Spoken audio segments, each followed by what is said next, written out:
अभ्यास 2B। पहला सवाल क्या है, निम्नलिखित संख्या रेखा द्वारा विभाजन तथ्य को बताइए। विभाजन, विभाजन का मतलब क्या, भाग। देखते हैं हमारे सामने एक चित्र दिया है, देखो संख्या रेखा प्रदर्शित किया है 0 1 2 3 4 डॉट डॉट डॉट पूरा कहाँ तक है, 12 तक है। और देख लेते हैं 0 से चला है यानी अंतर कितने का है, 0 से आया फिर 2 पे रुका, फिर यहाँ से चला कितने पे आया, 2 पे रुका, यानी विभाजन मतलब भाग। टोटल कितना चला है, 12, तो हम लिख देते हैं 12।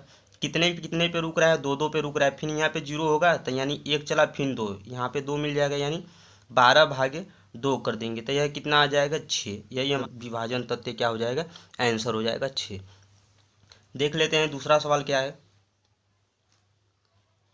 21/3 बराबर 7 के संगत गुणात्मक तथ्य कितना है, 3 गुणे 7 बराबर 21 दिया है, तो निम्न के संगत गुणात्मक तथ्य बताइए। देखते हैं क्या है, 21/3 बराबर 7 यानी 3 और 7 का आपस में गुणा किया है जो संगत गुणात्मक, तो कितना आया है 21। तो इसी तरह से हम लोग किसका गुणा करके चेक करेंगे, 8 और 7 का।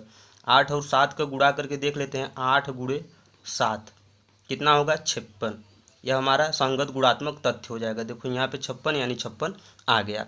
इसी तरह से अगला वाला भी चेक कर लेते हैं, इसमें कितने का, 11 और 6 का गुणा करके देख लेते हैं, तो 11 गुणे 6 बराबर कितना हो जाएगा, 11 छक्के 66। यह हमारा संगत गुणात्मक तथ्य हो गया आंसर। फिर देख लेते हैं तीसरा सवाल क्या है, दो संख्याओं को गुणा के रूप में व्यक्त कीजिए जिसकी एक संख्या 13 हो। दो संख्याओं को गुणा के रूप में व्यक्त कीजिए। देख लेते हैं यहाँ पे 117 हमारा छूट गया था, दिया है सवाल पूरा क्या है, 117 को दो संख्याओं को गुणा के रूप में व्यक्त कीजिए जिसकी एक संख्या कितना हो, 17 हो, यानी 117 दिया है, तो एक संख्या कितना होना चाहिए, 13 होना चाहिए, एक संख्या 13 होना चाहिए। तो 13 में कितने का गुणा करें कि 117 आ जाए, तो कितने का गुणा करेंगे, 9 का, तो यह क्या हो जाएगा, 13 गुणे 9 आंसर हो जाएगा। फिर देख लेते हैं क्या है चौथा सवाल, क्या ऐसी कोई पूर्ण संख्या संभव है जिसको स्वयं से विभाजित करने पर वही संख्या प्राप्त होती है। जी हाँ, वह संख्या क्या है, एक है, हमारा आंसर एक हो जाता है। देख लेते हैं कैसे, अगर हम एक में एक से भाग देंगे तो हमको क्या मिलेगा, एक ही मिलेगा। अगर हम 5 लेते हैं, मान लेते हैं क्या 5 में अगर हम 5 का भाग देंगे तो क्या मिलेगा, एक मिलेगा, तो यह क्या होगा, नहीं होगा। क्या ऐसी कौन सी संख्या, एक, अगर एक में एक से भाग देंगे तो एक ही मिलेगा, ये हमारा आंसर हो जाएगा एक।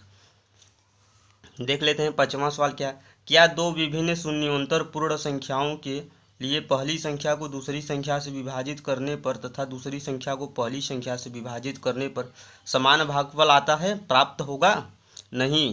क्या होगा इसका आंसर, नहीं। यह हमारा आंसर हो जाएगा नहीं। ऐसी कोई संख्या नहीं है, अलग अलग भिन्न भिन्न, जैसे कि एग्जाम्पल के तौर पे हम ले सकते हैं क्या, 2 में 4 में अगर हम 2 का भाग देंगे तो हमको 2 मिलेगा, लेकिन जब हम 2 में 4 का भाग देंगे तो जो सीधे दशमलव में आ जाएगा, दशमलव कितना आ जाएगा, दशमलव में जो भी आंसर आएगा दशमलव में आएगा, तो यह संख्या क्या होगी, ऐसी संख्या कोई नहीं है। इसी के साथ यह चैप्टर द एंड होता है दोस्तों। यदि यह वीडियो अच्छा लगा हो तो प्लीज़ मेरे चैनल को सब्सक्राइब कर दीजिए और वीडियो को ज़्यादा से ज़्यादा शेयर कीजिए। धन्यवाद।